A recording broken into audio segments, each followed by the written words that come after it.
শিক্ষার্থী বন্ধুরা, এখন আমরা তোমাদের সাথে যে টপিকসটা নিয়ে আলোচনা করব সেটা হচ্ছে রাদারফোর্ডের পরমাণু মডেল নিয়ে আলোচনা করব।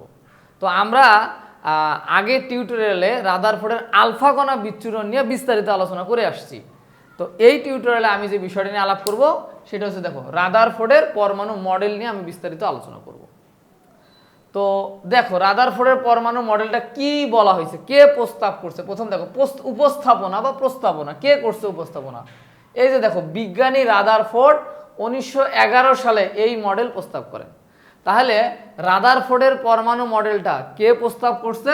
বিজ্ঞানী রাদারফোর্ড। কত সালে প্রস্তাব করছে বলো? 1911 সালে। এই কথাটা মাথায় রাখবো, সালটা মনে রাখবা, যে রাদারফোর্ডের পরমাণু মডেলটা বিজ্ঞানী রাদারফোর্ডই তো উপস্থাপন করছে, তাই না? তো এটা কত সালে? 1911 সালে। এই সালটা মনে রাখবা। 2, এর অপর নাম কি? এটা পরীক্ষাতে খুবই ইম্পর্টেন্ট, যে এর অপর নাম কি কি নামে ডাকা যায়। একে নিউক্লিয়ার মডেল বলেও ডাকা যায়, নিউক্লিয়ার মডেল বলেও ডাকা যায়, অথবা সৌর মডেল বলে ডাকা যায়। কথাগুলো মাথায় রাখবা, নিউক্লিয়ার মডেল বা কি মডেল? সৌর মডেল। কেন নিউক্লিয়ার মডেল বলতেছি? কারণ আমরা আলফা কণা বিচ্ছুরণ পরীক্ষায় দেখেছিলাম যে রাদারফোর্ডের আলফা কণা বিচ্ছুরণ পরীক্ষার সাহায্যে আমরা নিউক্লিয়াস আবিষ্কার করতে পারি। এই জন্য এর মডেলকে কি মডেল বলা হয়? নিউক্লিয়ার মডেল বলা হয়। সৌর মডেল কেন বলা হয়? আমরা এই যে প্রস্তাবনাগুলোতে দেখবো যে সৌর মডেল সৌরজগতের সাথে উনি তুলনা করছে, সৌরজগৎ গ্রহ উপগ্রহের সাথে তুলনা করছে ইলেকট্রনকে। এই জন্য এটাকে কি মডেল বলা হচ্ছে? সৌর মডেল বলা হচ্ছে। এটার বিস্তারিত ব্যাখ্যা আমরা জানবো। তবে আপাতত আমরা মাথায় রাখবো যে নিউক্লিয়ার মডেল বা সৌর মডেল বলা হয়। রাদারফোর্ডের মডেলের অপর নাম কি? নিউক্লিয়ার মডেল বা সৌর মডেল। এটা পরীক্ষায় তোমাদের এমসিকিউ আকারে আসবে বিভিন্ন পরীক্ষায়, সেটা বোর্ড কোশ্চেনে আসতে পারে অথবা মেডিকেল অ্যাডমিশন টেস্টে আসতে পারে। ঠিক আছে, যে কার মডেলের অপর নাম নিউক্লিয়ার মডেল বা সৌর মডেল, বা এভাবে আসতে পারে যে রাদারফোর্ডের পরমাণু মডেলের অপর নাম নিচের কোনটি, এভাবে এমসিকিউ আকারে আসতে পারে। তো নিউক্লিয়ার মডেল বা সৌর মডেল, ক্লিয়ার? ওকে। এখন রাদারফোর্ড যে তার 1911 সালে যে প্রস্তাবনাগুলো দিছে সেগুলো কি ছিল সেগুলো আমরা দেখবো। আমরা 3টা প্রস্তাবনায় বিষয়টা শেষ করব। তো এখানে লেখা আছে, দেখো, গোলাকার পরমাণুর কেন্দ্র ধনাত্মক চার্জ বিশিষ্ট, এর নাম নিউক্লিয়াস। পরমাণুর মোট আয়তনের তুলনায় নিউক্লিয়াসের আয়তন অত্যন্ত নগণ্য।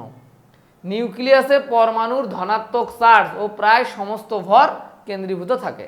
তো আমরা বিষয়টা একটু বিস্তারিত ব্যাখ্যা জানতে চাই। তাহলে দেখো, গোলাকার পরমাণু, তাহলে এই যে যদি আমরা বলি একটা পরমাণু অবশ্যই হবে গোলাকার। হয়েছে? গোল হয়েছে স্যার? আচ্ছা, গোলাকার পরমাণু। দেখো, তাহলে আমরা এখান থেকে প্রথমে একটা ইনফরমেশন পাই যে পরমাণুটা কেমন। পরমাণুটা গোলাকার। এই পরমাণুটা কি? গোলাকার। পরমাণুর একটা কেন্দ্র আছে যেটা ধনাত্মক চার্জ বিশিষ্ট। তার মানে পরমাণুর একটা কেন্দ্র আছে, এরকম কেন্দ্র আছে যেটা কি চার্জ বিশিষ্ট বলো? ধনাত্মক চার্জ বিশিষ্ট। দেখো, পরমাণুর একটা কেন্দ্র আছে যেটা কি চার্জ বিশিষ্ট? ধনাত্মক চার্জ বিশিষ্ট। পরমাণুর কেন্দ্র কি চার্জ বিশিষ্ট? ধনাত্মক চার্জ বিশিষ্ট। তার মানে এটা পজিটিভ চার্জ বিশিষ্ট। এর নাম দিছে, দেখো, এর নাম দিছে, নাম কি? এর নাম হচ্ছে নিউক্লিয়াস। কি নাম? নিউক্লিয়াস। এর নাম হচ্ছে নিউক্লিয়াস। তাহলে গোলাকার পরমাণুর কেন্দ্র ধনাত্মক চার্জ বিশিষ্ট, এর নাম নিউক্লিয়াস। পরমাণুর মোট আয়তনের তুলনায় নিউক্লিয়াসের আয়তন অত্যন্ত নগণ্য। তার মানে টোটাল পরমাণুর তুলনায় নিউক্লিয়াসের আয়তনটা অত্যন্ত ক্ষুদ্র, বাকি পুরো অংশটাই ফাঁপা। এই বাকি পুরো অংশটাই কি? ফাঁপা। তাহলে এই যে দেখো, পরমাণুর মোট আয়তনের তুলনায় নিউক্লিয়াসের আয়তন অত্যন্ত নগণ্য, অত্যন্ত নগণ্য। এই কথাটা মাথায় রাখবো, অত্যন্ত নগণ্য। নিউক্লিয়াসে পরমাণুর ধনাত্মক চার্জ ও প্রায় সমস্ত ভর, তাহলে নিউক্লিয়াসে ধনাত্মক চার্জ ও প্রায় সমস্ত ভর কেন্দ্রীভূত থাকে। তার মানে কি? এই নিউক্লিয়াস বাকি জায়গাটা যেহেতু ফাঁপা, তাহলে পুরা ভরটা বা ওজনটা এই নিউক্লিয়াসের মধ্যেই থাকে এবং সমস্ত ধনাত্মক চার্জ এই জায়গার মধ্যেই থাকে। তো আমরা যদি আরেকবার একটু দেখি, তাহলে গোলাকার পরমাণুর কেন্দ্র ধনাত্মক চার্জ বিশিষ্ট। গোলাকার পরমাণুর কেন্দ্র ধনাত্মক চার্জ বিশিষ্ট, এর নাম কি? নিউক্লিয়াস। পরমাণুর মোট আয়তনের তুলনায়, পরমাণুর মোট আয়তনের তুলনায় নিউক্লিয়াসের আয়তন অত্যন্ত নগণ্য, অত্যন্ত ক্ষুদ্র। নিউক্লিয়াসে পরমাণুর প্রায় ধনাত্মক চার্জ এবং প্রায় সমস্ত ভর কেন্দ্রীভূত থাকে। তো এই ডিসিশনটাতে আসছে উনি আলফা কণা বিচ্ছুরণ পরীক্ষার মাধ্যমে কিন্তু, ঠিক আছে। তো আশা করি তোমরা প্রথম প্রস্তাবনাটা দেখলা, এখন আমরা দ্বিতীয় প্রস্তাবনাটা নিয়ে আলোচনা করব। শিক্ষার্থী বন্ধুরা, এখন আমরা রাদারফোর্ডের পরমাণু মডেলের দ্বিতীয় প্রস্তাবনাটা নিয়ে আলোচনা করব। তো দেখো কি লেখা আছে, পরমাণু বিদ্যুৎ নিরপেক্ষ। ভালো করে খেয়াল করো, পরমাণু বিদ্যুৎ নিরপেক্ষ, ক্লিয়ার। তাই নিউক্লিয়াসে ধনাত্মক চার্জ সংখ্যার সমান সংখ্যক ঋণাত্মক চার্জযুক্ত ইলেকট্রন থাকে। তাহলে পরমাণু বিদ্যুৎ নিরপেক্ষ, এই কথাটা হাইলাইটস করো। পরমাণু বিদ্যুৎ নিরপেক্ষ, এই কথাটা সুন্দরভাবে হাইলাইটস করো। পরমাণু বিদ্যুৎ নিরপেক্ষ, তাই নিউক্লিয়াসে ধনাত্মক চার্জ সংখ্যার সমান সংখ্যক ঋণাত্মক চার্জযুক্ত ইলেকট্রন থাকে। এখন আমি একটু যদি বলি পরমাণু বিদ্যুৎ নিরপেক্ষ, একটা পরমাণু আগে ড্র করে ফেলি, এই একটা পরমাণু। তো পরমাণু বিদ্যুৎ নিরপেক্ষ কেমনে? নিউক্লিয়াসে পরমাণু যতটা ধনাত্মক চার্জ থাকবে বাইরে ততটাই ঋণাত্মক চার্জযুক্ত ইলেকট্রন থাকে। এগুলো ইলেকট্রন, বাইরেরগুলো হচ্ছে ইলেকট্রন, হ্যাঁ। নেগেটিভ চার্জ কি থাকে? ইলেকট্রন থাকে। অর্থাৎ পরমাণুর ভিতরে যে 11টা মনে করো প্লাস চার্জ যতটা থাকবে মাইনাস চার্জ ঠিক ততটাই থাকবে, এই কথাটাই বলা আছে। প্লাস যদি 11টা থাকে তাহলে মাইনাসও কতটা থাকবে? 11টাই থাকবে। তার মানে এই প্লাস মাইনাস সমান হয়ে গেছে না? তাহলে এই 11টা প্লাস প্রত্যেকটাকে নিউট্রাল করে দিবে, অর্থাৎ প্লাসও দেখাইতে দিবে না, মাইনাসও দেখাইতে দিবে না, যার কারণে পরমাণু প্লাসও দেখায় না, মাইনাসও দেখায় না। আমরা যখন নর্মালি সোডিয়াম লিখি, তো সোডিয়াম লিখে এমনি আগেই কি প্লাস মাইনাস দেই না? কেন দেই না? কারণ ওর মধ্যে যতটা প্লাস আছে ততটাই কি আছে? মাইনাস আছে, এই জন্য আগে কিছুই লিখি না। তো এখন মনে কর ম্যাগনেসিয়াম লিখলাম, তো ম্যাগনেসিয়ামের পারমাণবিক সংখ্যা 12, তার মানে বুঝতে হবে এর মধ্যে 12টা প্লাস আছে, 12টা কি আছে? মাইনাস আছে। তার মানে এই কথাটা যেখানে বলা আছে পরমাণু বিদ্যুৎ নিরপেক্ষ, অর্থাৎ চার্জ শূন্য। তো তাই নিউক্লিয়াসে ধনাত্মক চার্জ সংখ্যা যতগুলো ধনাত্মক চার্জ আসবে সমান সংখ্যক ঋণাত্মক চার্জযুক্ত ইলেকট্রন, এই কথাটা মাথায় রাখবা, ঋণাত্মক চার্জযুক্ত ইলেকট্রন থাকে। তো আশা করি তোমরা এই ব্যাপারটা বুঝতে পারছো যে পরমাণু কেন বিদ্যুৎ নিরপেক্ষ, কারণ পরমাণুর মধ্যে যতটা পজিটিভ চার্জ থাকে বাইরে ততটাই নেগেটিভ চার্জ থাকে। তো চলো এখন আমরা তৃতীয় প্রস্তাবনাটা নিয়ে আলোচনা করব। শিক্ষার্থী বন্ধুরা, এখন আমরা রাদারফোর্ডের তৃতীয় মডেলটা নিয়ে আলোচনা করব বা তৃতীয় প্রস্তাবনাটা নিয়ে আলোচনা করব। তো দেখো কি লেখা আছে, সৌরজগতে সূর্যের চারিদিকে ঘূর্ণয়মান গ্রহের মতো গ্রহসমূহের মতো ইলেকট্রনগুলো নিউক্লিয়াসকে কেন্দ্র করে নিজ নিজ কক্ষপথে ঘুরতে থাকে। ধনাত্মক চার্জ বিশিষ্ট নিউক্লিয়াস ও ঋণাত্মক চার্জ বিশিষ্ট ইলেকট্রন সমূহের মধ্যে পারস্পরিক স্থির বৈদ্যুতিক আকর্ষণজনিত কেন্দ্রমুখী বল এবং আবর্তনশীল ইলেকট্রনের কেন্দ্র বিমুখী বল পরস্পর সমান। তো চলো আমরা বিষয়টা একটু বিস্তারিত জানার চেষ্টা করি। সৌরজগতের সাথে তুলনা করছে, কার সাথে তুলনা করছে? সৌরজগতে সূর্যের চারিদিকে ঘূর্ণয়মান গ্রহসমূহের মধ্যে, এই কথাটা ভালো করে মাথায় রাখবা। মনে করো এটা একটা সৌরজগতে সূর্যের চারিদিকে ঘূর্ণয়মান গ্রহের মতো ইলেকট্রনগুলো নিউক্লিয়াসকে কেন্দ্র করে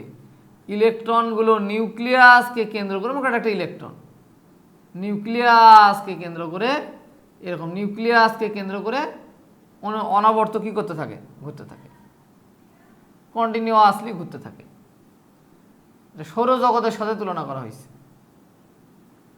তাহলে নিউক্লিয়াস সৌরজগতের সূর্যকে কেন্দ্র করে যেমন গ্রহগুলো ঘোরে, তেমন ইলেকট্রন সমূহ নিউক্লিয়াসকে কেন্দ্র করে নিজ নিজ কক্ষপথে কন্টিনিউয়াসলি কি করতে থাকে? ঘুরতে থাকে। এখন ধনাত্মক চার্জ বিশিষ্ট নিউক্লিয়াস ও ঋণাত্মক চার্জ বিশিষ্ট ইলেকট্রন, আমরা তো জানি ইলেকট্রনগুলো কি চার্জ বিশিষ্ট? নেগেটিভ চার্জ বিশিষ্ট। এদের মধ্যে স্থির বৈদ্যুতিক আকর্ষণজনিত বল কেন্দ্রমুখী বল। তার মানে এই যে ইলেকট্রন, মনে করো এখানে একটা ইলেকট্রন আছে ধরলাম, এই ইলেকট্রনের সাথে নিউক্লিয়াসের একটা আকর্ষণজনিত বল আছে, একে টানতেছে। তাহলে এই যে ধনাত্মক চার্জযুক্ত নিউক্লিয়াস এবং ঋণাত্মক চার্জযুক্ত ইলেকট্রন, দেখো ঋণাত্মক চার্জ বিশিষ্ট ইলেকট্রন সমূহের মধ্যে পারস্পরিক স্থির বৈদ্যুতিক আকর্ষণজনিত কেন্দ্রমুখী বল, অর্থাৎ ভিতরের দিকে যে বলটা কাজ করে সেটা কেন্দ্রমুখী বল, ক্লিয়ার। তো এই ইলেকট্রনের ভর যদি m হয়, এই বরাবর আমরা যেটা স্পর্শক টানি, এইখানে যদি একটা স্পর্শক টানি ঘূর্ণন অক্ষ বরাবর, এটাকে রৈখিক বেগ বলি আমরা। কি বেগ বলি? রৈখিক বেগ। তাহলে এই কেন্দ্রমুখী বলটা কি বলতো? 12 mv² বাই r। আর এই ব্যাসার্ধটাকে যদি r বলা হয় তাহলে কেন্দ্রমুখী বলটা কত জানো, half M V square by R, এটা হচ্ছে কেন্দ্রমুখী বল কাজ করে। আচ্ছা, আবার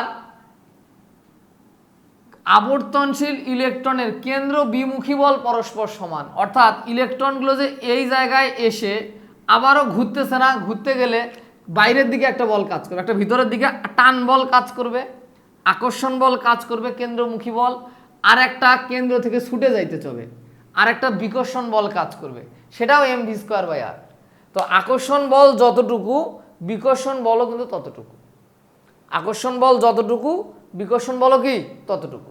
তো যার কারণে আকর্ষণ বিকর্ষণ বলকে নিউট্রাল করে দিচ্ছে, তখন ইলেকট্রনটা এখানে ফ্রিলি ইজিলি কি করতে পারতেছে, রোটেট করার পর কোনো বল কাজ করতেছে না। কেউ যদি এদিকেও আমাকে টানে এদিকেও টানে, তখন আমি কিন্তু মাঝখানে, সমান বলে টানলে আমি কিন্তু মাঝখানে থাকবো, এই মাঝখানে থেকে আমি কিন্তু ইজিলি কি করতে পারতেছি, ঘুরতে পারতেছি। তো এই যে বলা আছে সৌরজগতে সূর্যের চারিদিকে ঘূর্ণয়মান গ্রহসমূহের মতো ইলেকট্রনগুলো নিউক্লিয়াসকে কেন্দ্র করে নিজ নিজ কক্ষপথে ঘুরতে থাকে। Okay fine. ধনাত্মক চার্জ বিশিষ্ট নিউক্লিয়াস, ধনাত্মক চার্জ বিশিষ্ট নিউক্লিয়াস ও ঋণাত্মক চার্জ বিশিষ্ট ইলেকট্রনের মধ্যে পারস্পরিক স্থির বৈদ্যুতিক, ওই যে প্লাস মাইনাস নিয়ে কাজ, স্থির বৈদ্যুতিক আকর্ষণজনিত কেন্দ্রমুখী বল, এই কথাটা মাথায় রাখবা, কেন্দ্রমুখী বল কাজ করে ভিতরের দিকে, ভিতরে দিয়ে কি বল কাজ করে, কেন্দ্রমুখী বল। আর আবর্তনশীল ইলেকট্রনগুলো তো কন্টিনিউয়াসলি ঘুরতেছে, তাহলে কেন্দ্র বিমুখী বল পরস্পর সমান। এই যে কেন্দ্র বিমুখী বল, কথাটা মাথায় রাখবা, কেন্দ্র বিমুখী বল পরস্পর কি সমান, অর্থাৎ যে বলে কেন্দ্রের দিকে টানতেছে সেই বলে কেন্দ্র থেকে কি হতে যাচ্ছে, বাইরে যেতে যাচ্ছে। তাহলে সৌরজগতের সূর্যের চারিদিকে ঘূর্ণায়মান গ্রহের মতো ইলেকট্রনগুলো নিউক্লিয়াসকে কেন্দ্র করে নিজ নিজ কক্ষপথে ঘুরতে থাকে। ধনাত্মক চার্জ বিশিষ্ট নিউক্লিয়াস ও ঋণাত্মক চার্জ ইলেকট্রনের মধ্যে একটা আকর্ষণজনিত বল কাজ করে, যার নাম কেন্দ্র বিমুখী বল। এবং আবর্তনশীল ইলেকট্রন বা ঘূর্ণনশীল ইলেকট্রনের কেন্দ্র বিমুখী বল, বাইরে যাওয়ার বলটা পরস্পর সমান। তো এই কারণে ইলেকট্রন এখানে থেকে কন্টিনিউয়াসলি রোটেট করতে পারে। তো এই যে এই সিস্টেমটাতে উনি কার সাথে তুলনা করছেন, সৌরজগতের সাথে ইলেকট্রনগুলোকে তুলনা করছেন, বিধায় তোমার এই মডেলকে সৌর মডেল বলা হয়। আর রাদারফোর্ডের পরমাণু মডেলের নিউক্লিয়াস নিয়ে কথাবার্তা বলা হয়েছে, যে জন্য এই মডেলকে নিউক্লিয়ার মডেলও কিন্তু কি করা হয়, বলা হয়। তো আশা করি তোমরা রাদারফোর্ডের পরমাণু মডেলটা সুন্দরভাবে বুঝতে পেরেছো। তো রাদারফোর্ডের পরমাণু মডেলের সীমাবদ্ধতায় দেখো কি লেখা আছে, রাদারফোর্ডের পরমাণু মডেলের সীমাতে কি কি লেখা আছে দেখো। তো রাদারফোর্ডের পরমাণু মডেলের উপস্থাপনাগুলো তো আমরা ভালোভাবে দেখলামই। তো এখন দেখো, ঘূর্ণনরত ইলেকট্রনের কক্ষপথের আকার আকৃতি সম্পর্কে কোনো ধারণা দিতে পারেনি, অর্থাৎ ইলেকট্রনগুলো যে নিউক্লিয়াসকে কেন্দ্র করে ঘুরতেছে সেইটা যে তোমার বৃত্তাকার কক্ষপথ না আয়তাকার কক্ষপথ, সেগুলো সম্পর্কে কোনো ক্লিয়ার কনসেপ্ট দিতে পারেনি। অর্থাৎ এই যে ইলেকট্রনগুলো যে নিউক্লিয়াসকে কেন্দ্র করে ঘুরতেছে, তো এটা কি বৃত্তাকার পথে ঘুরতেছে না আয়তাকার পথে ঘুরতেছে, এই সম্পর্কে কোনো ধারণা দেওয়া যায়নি। তাহলে ঘূর্ণনরত ইলেকট্রনের কক্ষপথের আকার আকৃতি, এই কথাটা মাথায় রাখবা, আকার আকৃতি সম্পর্কে কোনো ব্যাখ্যা, আকার মানে সাইজ আর আকৃতি মানে শেপ, আকার মানে সাইজ কত বড় আর আকৃতি মানে শেপ সম্পর্কে কোনো ধারণা দিতে পারেনি। ক্লিয়ার? ঘূর্ণনরত ইলেকট্রনের কক্ষপথের আকার আকৃতি সম্পর্কে কোনো ধারণা দিতে পারেনি। আকার মানে কিন্তু সাইজ আর আকৃতি মানে কি শেপ, তাহলে শেপ এবং সাইজ সম্পর্কে কোনো আইডিয়া দিতে পারেনি, যে আকারটা বড় ছোট না কেমন আর বৃত্তাকার গোলাকার না কোন শেপে হবে, এটা ব্যাখ্যা দিতে পারেনি।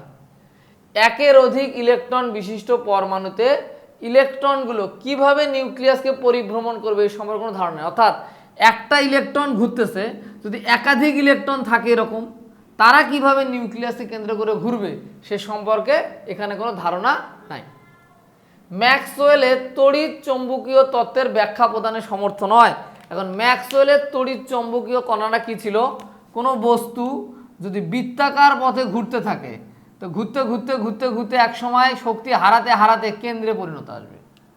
তাহলে ম্যাক্সওয়েলের তড়িৎ চৌম্বকীয় তত্ত্ব কি, কোনো বস্তু বা চার্জযুক্ত বস্তু যদি বৃত্তাকার পথে ঘুরতে থাকে, তাহলে ঘুরতে ঘুরতে একসময় শক্তি হারাতে হারাতে হারাতে হারাতে বস্তুটা কোথায় চলে আসবে, কেন্দ্রে চলে আসবে। কিন্তু ইলেকট্রন তো কেন্দ্রে চলে আসে না, আজীবন ধরে এখানে ঘুরতে থাকে। তো যেহেতু ইলেকট্রন কেন্দ্রে চলে আসে না, তাহলে ম্যাক্সওয়েলের তত্ত্বটা এখানে ব্যাখ্যা করা সম্ভব হয়নি। তাহলে ম্যাক্সওয়েলের তত্ত্বটা কি ছিল, কোনো বস্তু যদি বৃত্তাকার পথে ঘুরতে থাকে তাহলে শক্তি হারাতে হারাতে হারাতে হারাতে একসময় কোথায় চলে আসবে, কেন্দ্রে চলে আসবে। কিন্তু বাস্তবে ইলেকট্রনগুলো তার কেন্দ্রে চলে আসে না, কন্টিনিউয়াসলি এখানে ঘুরতে থাকে। তো এই জন্য ম্যাক্সওয়েলের তড়িৎ চৌম্বকীয় তত্ত্বের ব্যাখ্যা প্রদানে সমর্থ নয়, রাদারফোর্ডের পরমাণু মডেলে ব্যাখ্যাটা দিতে পারে নাই।